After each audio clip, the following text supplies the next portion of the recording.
प्रणाम साधकों। तो हमने ये देखा पिछले अंक में कि कितनी श्रेणियों के भूत होते हैं, और जैसा हमने कहा था कि अगले अंक में गुरुदेव बता रहे हैं कि इनसे पार पाने का क्या तरीका है, इनके निवारण के क्या उपाय हैं। और काफ़ी सारे साधक इसमें मतलब इंटरेस्टेड भी हैं, रुचि दिखाई, ऐसा जैसा आपने बताया कि ऑफ कोर्स इस चीज़ की चिंता ज़्यादा रहती है कि भाई अगर ऐसा हो ही जाए तो फिर उसका क्या उपाय है। तो जाहिर सी बात है कि केवल उसको जान लेने से बात नहीं बनती कि मतलब बीमारी क्या है, लेकिन उस बीमारी का रोकथाम क्या है और उसका इलाज क्या है, ये जानना बड़ा ज़रूरी है। आज का ये जो अंक है, इसमें गुरुदेव ने सभी प्रकार के भूत जो भी आपको परेशान कर रहे हैं उनसे निपटने का 100% सही तरीका बताया है, जो हाँ। बेसिकली लोगों को करना चाहिए। हाँ, वो हर एक चीज़ का उपाय बता रहे हैं। कुछ उसमें औषधियाँ भी हैं, कुछ तरीके और करने के भी हैं, और जहाँ पर मतलब भ्रम है उसको कैसे निपटा जाए, और हर चीज़ का मतलब सारी श्रेणियों का वो बताया गया है। जो छठी सातवीं श्रेणी है उसमें तो कोई वो ही नहीं है। देखिए, जहाँ लाभ पहुँचाने वाली स्थिति है वहाँ तो किसी को कोई चिंता है नहीं, ये तो पिछले में भी था। दिक्कत हानि से ही होती है कि भई हानि से कैसे बचाव किया जाए, कि अगर मतलब वही है ना कि मुझे अमृत मिल रहा है तो अमृत तो अमरता ही प्रदान करेगा। अगर विष से पाला पड़ रहा है तो उसका क्या उपाय है, उसको कैसे काटा जाए, यही तो जानने की ज़्यादा इच्छा रहती है ना। और मतलब क्योंकि सीधी सी बात है कि विष तो मारेगा लेकिन अमृत तो अमरता ही देगा, तो अमृत तो अगर मिल जाए तो बहुत अच्छी बात है। तो आज हमारे जितने भी साधक हैं जिन्होंने इस तरह के क्वेश्चन हमें भेजे थे, आप सब लोग ये वीडियो आराम से और ध्यान से देख सकते हैं। आप सबके क्वेश्चंस का आंसर भी मिल जाएगा, और अगर कोई इस तरह की समस्या है तो उसका सॉल्यूशन भी मिल जाएगा। तो आगे गुरुदेव लिखते हैं कि अब ये जानना है कि प्रेतों के उत्पात से किस प्रकार अपना बचाव किया जा सकता है। सीधा यहीं से शुरू ही करते हैं कि इनके उत्पात से कैसे बचाव किया जा सकता है। यद्यपि ऐसे उत्पाद बहुत ही कम होते हैं, तो इस चीज़ को बार बार कहा जा चुका है कि बहुत कम परसेंटेज में बहुत कम चांसेज ऐसे हैं कि आपका किसी वास्तविक ऐसे भूत या प्रेत से कोई पाला पड़े या वो नुकसान पहुंचाए, क्योंकि वो बहुत अलग रहते हैं।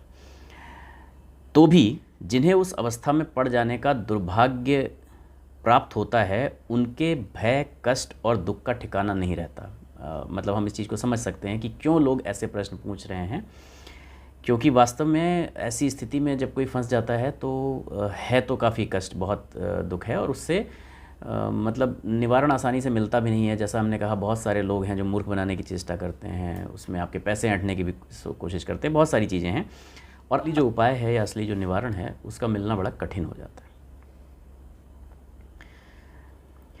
अनुभव से ऐसा ज्ञात हुआ है, गुरुदेव लिख रहे हैं कि अनुभव से ऐसा ज्ञात हुआ है कि जितने भी भूत उत्पात होते हैं उनमें से 2/3 भय एवं कल्पना से उत्पन्न हुए भूतों के होते हैं।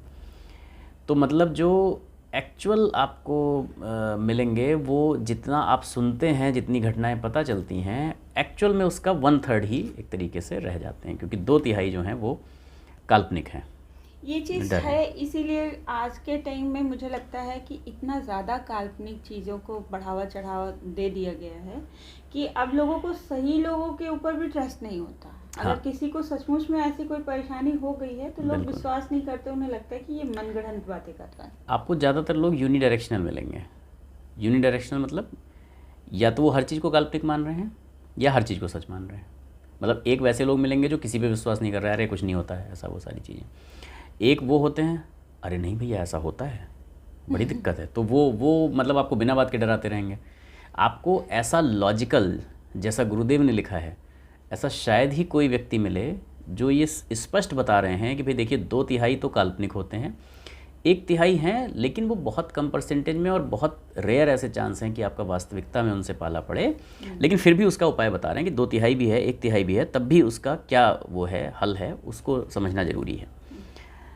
अपनी मानसिक निर्बलता के कारण लोग आशंका और भय की मूर्तिमान प्रतिमा तैयार कर लेते हैं और उसी से भयभीत होते रहते हैं। अज्ञान, कुसंस्कार, आत्मिक निर्बलता और अंधविश्वास के कारण काल्पनिक भूत उत्पन्न होते हैं और उन्हीं लोगों को डराते धमकाते। तो अपनी कल्पना से जिसने क्रिएट किया है, जाहिर सी बात है वो और किसी का तो है नहीं, इसलिए ऐसे वाला किसी और को ना तो उसका कोई आभास होता है, ना वो दिखता है, क्योंकि ये उस व्यक्ति की अपनी कल्पना से उत्पन्न है जिसका कोई वास्तव में अस्तित्व जरा सा भी है ही नहीं। तो ये उन्हीं लोगों को डराते हैं जो इनको उत्पन्न करते हैं, जो इनकी कल्पना करते हैं। यदि साहस और आत्मविश्वास का अभाव ना हो उस व्यक्ति के अंदर, खुद अपना साहस है और अपना कॉन्फिडेंस है, तथा भय दिखाने वाली बात की गंभीरतापूर्वक खोज करने की आदत डाली जाए, अगर उसको किसी चीज़ से डर लग ही रहा है और वो उसका इन्वेस्टिगेशन करे कि भाई इससे फॉर एग्जांपल कोई आवाज़ आ रही है या कोई चीज़ है, तो जाके देखे ये आवाज़ कहाँ से आ रही है, कहाँ से वो है। कई बार तो इन्हीं सब चीज़ों से चीज़ें ठीक हो जाती हैं। बहुत पहले मैंने बचपन में एक कहानी पढ़ी थी। उसमें क्या था कि एक लड़के ने, कोई चूड़ी वाली आती थी उनके यहाँ, और वो जब बहुत छोटा बच्चा रहा होगा तो उसने उसकी मतलब सारी चूड़ियाँ तोड़ दी थी किसी बात पे नाराज़ होके। अब उस दिन के बाद से वो चूड़ी वाली बहुत रोते हुए वहाँ से गई है वो, और लोगों ने कहा भाई तुमने गलत किया, तुमने सही नहीं किया, और वो कहीं दिखाई नहीं दी। और जो भी किसी ने उससे कुछ कहा होगा उसके मन में ये डर बैठ गया कि अब ये चूड़ी वाली रही नहीं और अब ये मुझे सताएगी। तो वो जब भी हो उसको चूड़ियों के खनखन की आवाज़ सुनाई दे, हमेशा जब रात में वो सोए उसे चूड़ियों खनखनाने की आवाज़ सुनाई दे। तो थोड़ा और बड़ा हुआ तो उसकी दीदी की शादी हो गई, तो एक बार उसके जीजा जी आए और वो सोए उसके साथ उसी कमरे में जहाँ उसको चूड़ियों खनखनाहट की आवाज़ सुनाई देती थी। तो अब वो क्योंकि गेस्ट थे उनके साथ वो कुछ कह नहीं सकता था, लेकिन रात में वो फिर डरा वैसे ही कि साहब चूड़ियों खनखनाहट जीजा जी ऐसे आवाज़ आ रही है।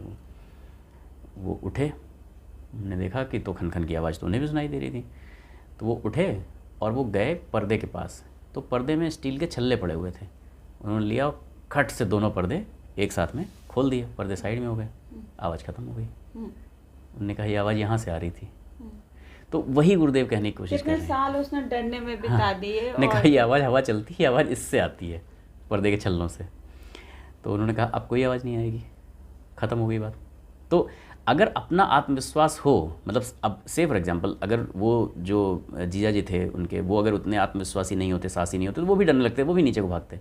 लेकिन वो आत्मविश्वासी ने कहा यार आवाज़ तो सुनाई दे रही है, तो देखना पड़ेगा, देखना चाहिए कि क्या है हिसाब किताब।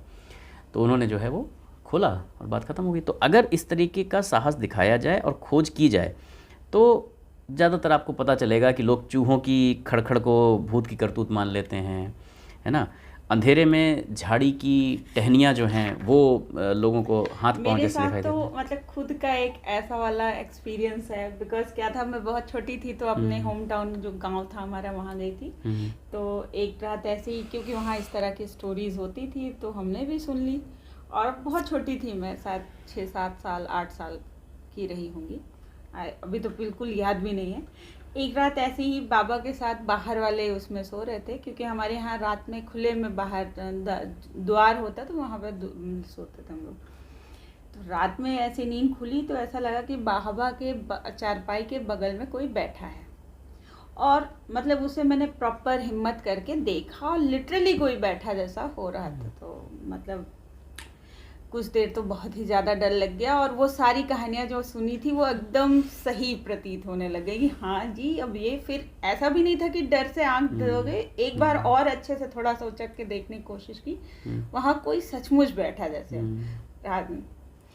लेकिन वही चीज़ है कि पहले तो मन किया कि भाई किसी तरह से चादर ढको और सो जाओ, बट लगा नहीं, पहले देख आए कि कौन बैठा है। तो उठ के गए तो बिलीव नहीं करेंगे, एक्चुअली हमारे यहाँ गांव में भैंसें होती थी, तो बाबा की चारपाई के साइड से भैंस बंधी हुई थी, तो उसकी जो सिर था ना वो दिख रहा था, और बाबा की दीवार के उस चारपाई के नीचे ना चादर लटकी हुई थी, तो वो सिर और वो ऐसा मिलके ऐसा बन गया था कि कोई बैठा था।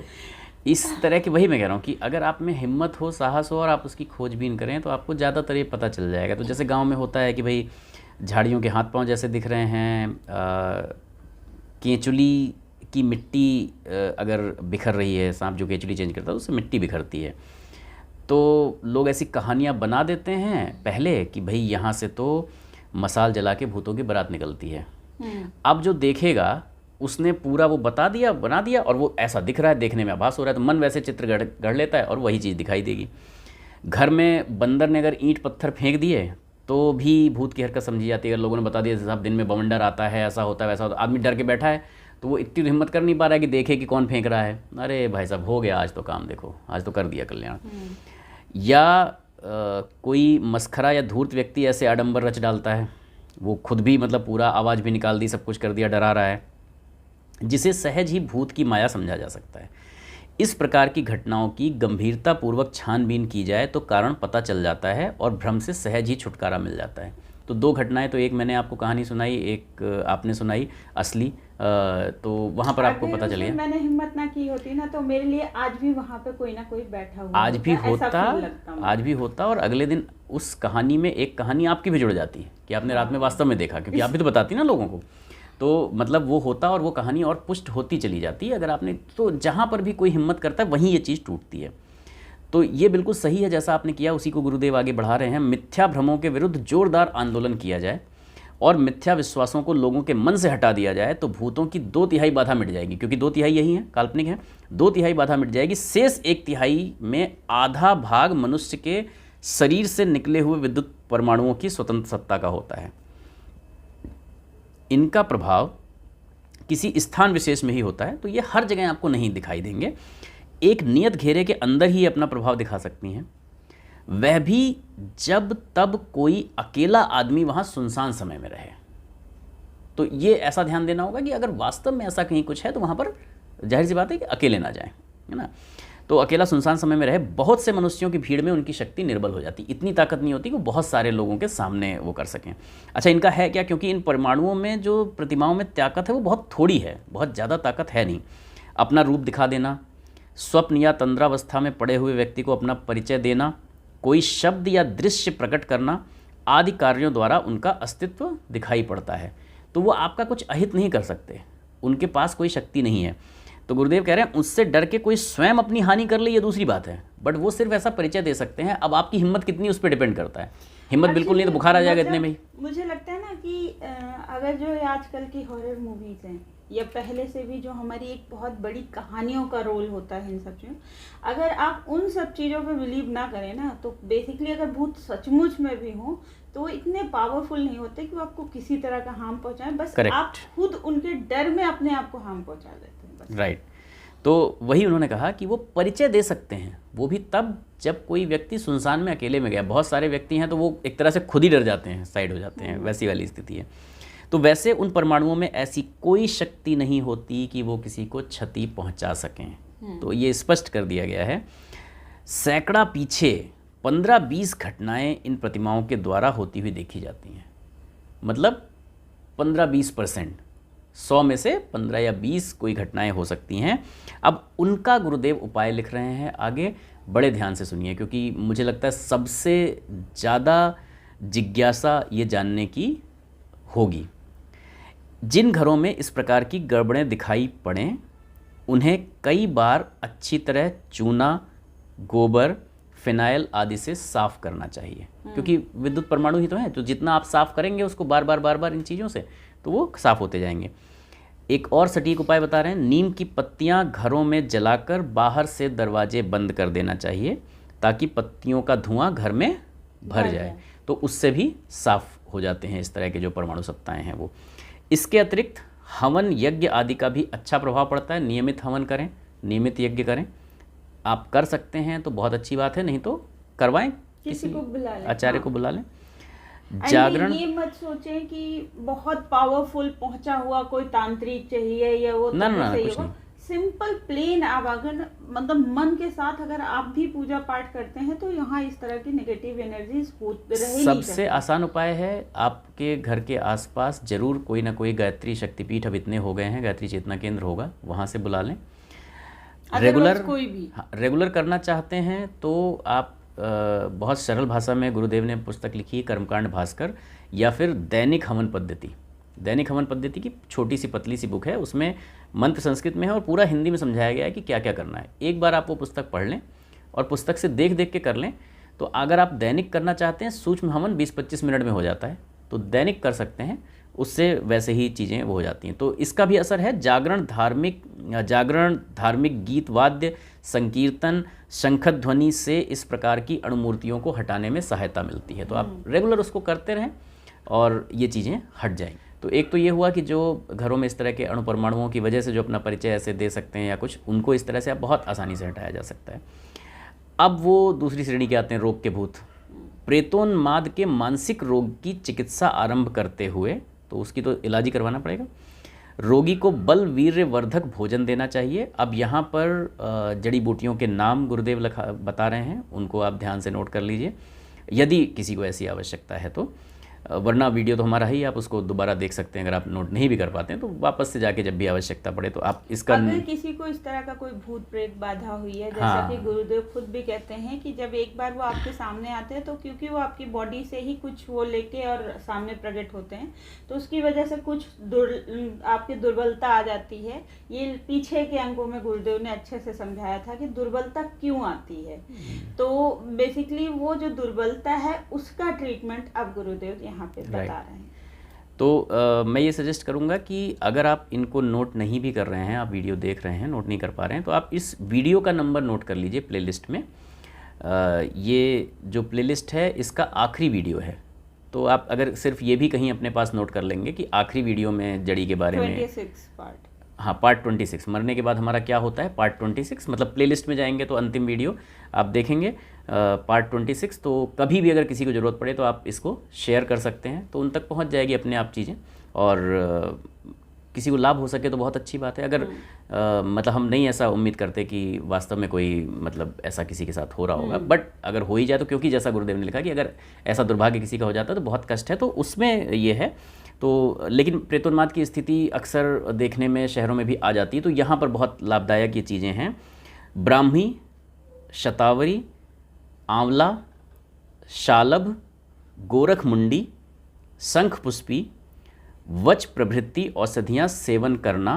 ब्राह्मी तथा आंवले का तेल सिर पर एवं शरीर पर मलवाना हितकर रहता है। तो ऊपर जो जड़ी बूटियाँ बताई आपको वच प्रवृत्ति तक इनको खाने में लेना है, सेवन करना है। मैं आपको बता दूं, क्योंकि गुरुदेव ने यहाँ पे इन औषधियों का इस्तेमाल लिखा है खाने के लिए, और मैं काफ़ी टाइम से आयुर्वेदिक चीज़ों को पढ़ रही हूँ, आयुर्वेद शास्त्र को भी पढ़ रही हूँ, तो उसके अकॉर्डिंग इन सब चीज़ों को आपको पहले तो ले लेना चाहिए। किसी भी आपके यहाँ जो पंसारी की दुकान होती है वहाँ बहुत ईजिली ये अवेलेबल होती हैं। उसके बाद कुछ जगह तो पाउडर फॉर्म में मिलती हैं, अवॉइड कीजिए क्योंकि वो उतनी ज़्यादा शुद्ध नहीं होती। इनका आप जो सूखी मूल स्वरूप है उसमें आप ले लीजिए। उसके बाद इसे पीस लीजिए। उसके बाद ये हाफ जैसे आप हाफ स्पून के अनुपात में इसे अगर आप सुबह शाम लेते हैं तो ये आपको बहुत, और ये जितनी भी दवाइयाँ हैं ये अक्सर आपको खाली पेट लेनी चाहिए। इसको खाने से आधे घंटे पहले लेना चाहिए या फिर खाने के 1 घंटे बाद लेना चाहिए। तो सुबह शाम आप इसको इस तरीके से सेवन कर सकते हैं। बहुत बढ़िया, आपने ये अच्छी जानकारी दे दी कि सेवन किस तरह से करना है, क्योंकि कई बार ये भी कन्फ्यूजन हो सकता है कि भाई सेवन तो है बट सेवन किस तरह से करना है, हो सकता है ये प्रश्न ही आ जाता तुरंत, तो आपने प्रश्न आने से पहले समाधान दे दिया। जड़ी बूटियां हैं वो बेसिकली आपके मानसिक चीज़ों को, जो मानसिक दुर्बलता होती है उसको मजबूत करती हैं। शारीरिक जो आपके अंदर दुर्बलता आई है उसको भी ठीक करती है, बट मानसिक जो भी प्रॉब्लम्स जो वो आए होंगे उनको ये ठीक करने में बहुत ही ज़्यादा लाभकारी है। इवन अगर आप इसको लेते हैं और रेगुलर सेवन करते हैं तो इन सब चीज़ों के इस्तेमाल के चक्कर में आपकी मेमोरी बूस्ट हो जाएगी। अगर आप अपने इवन बच्चों तक के लिए बहुत सेफ है, तो आप किसी भी एज ग्रुप को दे सकते हैं, छोटे बच्चों को भी दे सकते हैं, और ये ओवरऑल ग्रोथ जो होती है, मेंटल ग्रोथ जो होती है, उसके लिए बहुत बेनिफिट है। तो इसी तरह से ब्राह्मी और आंवले का तेल भी जो बाज़ार में नॉर्मल ब्रांडेड मिलता है कि ये ब्राह्मी आंवला तेल है, उसमें एक्चुअली उतना परसेंटेज ब्राह्मी आंवले का होता नहीं है। तो उसको भी आप पंसारी की दुकान से देसी ब्राह्मी का तेल, देसी आंवले का तेल आप लेंगे तो वो ज़्यादा बेहतर रहेगा। और अगर आपको कहीं ब्राह्मी और आंवले का तेल नहीं मिलता है तो सिंपल जो शुद्ध सरसों का तेल होता है जो कि बहुत इजी अवेलेबल होता है, वो से आप ले लीजिए। ऐसे ही आप करीब आधा किलो ले लीजिए। आधा किलो सरसों के तेल में अगर आप 100 ग्राम ब्राह्मी और 100 ग्राम आंवला डाल के और उसे बहुत स्लो आंच पे बिल्कुल धीरे धीरे करके कुछ देर पका लेंगे और उसके बाद उसे छान के रख लेंगे तो वो उतना ही इफेक्टिव है जितना कि इस तरह का तेल। तो आप इस तरीके से भी इसे बना सकते हैं। बहुत अच्छा, ये तो आपने बहुत अच्छा किया। ये मैं भी यही कहना चाह रहा था कि यदि आप इसको बना सकते हैं तो बहुत अच्छी बात है। तो विधि आपको बताई दी है आसान, और इसके लिए सरसों का तेल भी जो आप प्रयुक्त करें वो नॉर्मल सरसों लेके या तो आप उसको पिरवा लें, या जहाँ पर स्पेलर होता है, जहाँ से देसी सरसों का तेल पेरा जाता है, वहाँ से लें, क्योंकि बाजार के सरसों के तेल में भी प्रिजर्वेटिव्स और तरह की चीज़ें मिली हो सकती हैं। बेसिकली रिफाइंड सरसों होती है, सरसों ऑयल होता है जो हमें आजकल ब्रांडेड के नाम पे मिल रहा है, तो आप उसे अवॉइड करें। और इस तरीके से अगर सरसों पिरा के ले सकते हैं तो वेल एंड गुड। अगर आप नहीं भी कर सकते तो एटलीस्ट जहाँ सरसों पेरी जाती है वहाँ पे आप खड़े होकर स्पेलर से अगर ले लेते हैं तो उतना ही अच्छा होगा। थोड़ी सी मेहनत करनी पड़ेगी, और मेरे ख्याल से इस चीज़ से बचने का अगर इतना वो है तो एक दिन अगर आप जहाँ भी किसी शहर में भी हैं, थोड़ा सा 40-50 किलोमीटर अंदर थोड़ा गांव की साइड कहीं चलेंगे, गांव की मार्केट जहाँ भी होगी, वहाँ पे स्पेलर आपको मिल जाएगा पता करने पर। एक और इसके अलावा उपाय है, जिस स्थान से रोगी का जी उचट रहा हो वहाँ से हटाकर कुछ दिन के लिए इच्छित स्थान में रखना भी उचित रहता है। तो ये आप जहाँ इलाज करवा रहे होंगे, डॉक्टर भी आपको ज़रूर सलाह देंगे कि भाई हवा पानी बदलने की ज़रूरत है, एक बार उसको उस जगह से हटाएं, वहाँ से हटा के और इन सारी चीज़ों का सेवन करवाएं। जितना भी आप हफ्ता 10 दिन 15 दिन महीना भर जितना आप रख सकते हैं किसी दूसरी जगह पर, वहाँ पर ले जाकर रखें, और जहाँ तक संभव हो उसे संतुष्ट और प्रसन्न रखने का प्रयत्न किया जाए। ये तो आज की डेट में डॉक्टर्स भी कहते हैं कि diseases cure more by happiness than by medicine. तो डॉक्टर्स भी कहते हैं कि खुशी से बीमारी का इलाज ज़्यादा अच्छे तरीके से होता है बजाय मेडिसिन के। मेडिसिन भी असर तब करेगी जब वो, आपने देखा होगा सब लोग कहते हैं बच्चों की रिकवरी बहुत फास्ट होती है, क्योंकि बच्चे उस बीमार होने के बाद भी उसकी सीरियसनेस को ना तो जानते हैं, ना समझते हैं, और ना वो उसको फील करते हैं। उनको बस जब तक शरीर में कोई परेशानी हो रही होती तब तक ठीक, आपने दवा दिया, शरीर की परेशानी जैसे ही दूर हुई वो फिर खेलने लग जाते हैं, है ना। तो इसलिए वो जल्दी ठीक हो जाते हैं, क्योंकि वो उसको माइंड पे नहीं लेते, वो अपने दिमाग पे नहीं लेते उसको। सहानुभूतिपूर्ण व्यवहार करने और मस्तिष्क को शक्ति देने वाली चीज़ें सेवन कराने से ऐसे रोगी बहुत अच्छे हो जाते हैं, कोई समस्या इसमें भी नहीं है। ठीक है, अब एक स्थिति आ जाती है कि जिन्हें ऐसा विश्वास जग गया हो कि मुझे किसी बलवान भूत ने पकड़ रखा है, और वो वहाँ से ये स्थिति काफ़ी ज़्यादा पाई जाती है। एक दो केसेस तो मैंने ही देखे हैं बचपन में अपनी सोसाइटी में। लोग ऐसी वाकई में ऐसी हरकतें करते हैं कि उस वक्त तो हम भी काफ़ी छोटे थे, तो हमें भी समझ में नहीं आता था कि भाई ऐसा कैसे हो सकता है, कैसे कोई कर रहा है। बिल्कुल ऐसा नहीं लगता कि वो एक्टिंग कर रहा है, क्योंकि उसके दिमाग पर ये विश्वास चढ़ गया है कि मुझे किसी बलवान भूत ने पकड़ रखा है और अब मुझसे कुछ नहीं हो सकता। तो उसको लग रहा है कि मुझसे कुछ नहीं हो सकता। ऐसे व्यक्तियों का क्या करें? ऐसे निर्बल स्वभाव वाले व्यक्तियों के सामने कुछ ऐसा आडंबर रचना होता है जिससे प्रभावित होकर वे यह विश्वास कर लें कि हमारे ऊपर जो भूत था वह संतुष्ट कर दिया गया या मार भगाया गया। तो ऐसी स्थिति में आप किसी योग्य आचार की या वैसी व्यवस्था कर सकते हैं कि जो उस तरीके का माहौल बना दें जिससे उनको यह विश्वास हो जाए, है ना। मतलब तंत्र सिद्धि वाला, तांत्रिक वाला, कैसा भी एक्चुअल में किसी अघोड़ी यकीन दिलाना है तो किसी योग्य पर्सन को जो कि उसका फायदा ना उठाना चाहे, हाँ, और उन्हें मिसलीड ना करना चाहे, ऐसे व्यक्ति का सहायता लेके। क्योंकि कई बार होता है ना, हमारा दिमाग बहुत कुछ गढ़ रहा होता है, और उस दिमाग को ऐसा भी हम नहीं कह सकते जो व्यक्ति इस तरीके से कर रहा है वो एक्चुअली उस दिमाग के उस जाल में इस तरीके से फंसा हुआ है कि उसकी वजह से उसे वो सब कुछ सच प्रतीत हो रहा होता है। तो बस उसका भ्रम दूर करने के लिए हम लोग इस तरह का सीन कर सकते हैं जिससे कि वो व्यक्ति जल्दी सही हो जाए। मैं बहुत 2 मिनट में एक छोटी सी इस पे घटना सुनाना चाहता हूँ। एक बार कलकत्ता के डॉकयार्ड पे एक शिप उतरा और उसमें रुई भरी हुई थी पूरी। अब एक मजदूर को बुलाया गया और उससे कहा गया भाई ये रुई उतारनी है। उसने ऐसे जहाज़ देखा बड़ा सा और वो रुई देखी, उसने कहा सारी रुई मुझे उतारनी है। बस उसके बाद वो अगली बात किसी से कह सुन ही नहीं पाया कि मतलब वो कहते कि नहीं भाई तुम्हें अकेले नहीं उतारनी, बहुत सारे मजदूर लगेंगे, तुम भी उसमें से एक हो गए। उसके दिमाग पे चढ़ गए सारी रुई मुझे उतारनी है, और वो उतने में ही पागल हो गया। और उसके बाद हर समय वो ये सारी रुई मुझे उतारनी, ये सारी रुई मुझे उतारनी कहते कहते घूमता रहता था जगह जगह। वो पागल हो गया, कुछ नहीं कर पाता था। उसके बाद अब ये हुआ कि भाई इसको सही कैसे किया जाए। तो एक दिन किसी ने घटना किसी योग्य चिकित्सक को बताई। वो आया और उसने उस आदमी को पकड़ा। उसने कहा कि बात सुनो, वो तुम्हें डॉकयार्ड पे शिप उतरा है, उसकी रुई उतारने का कॉन्ट्रैक्ट मिला है ना?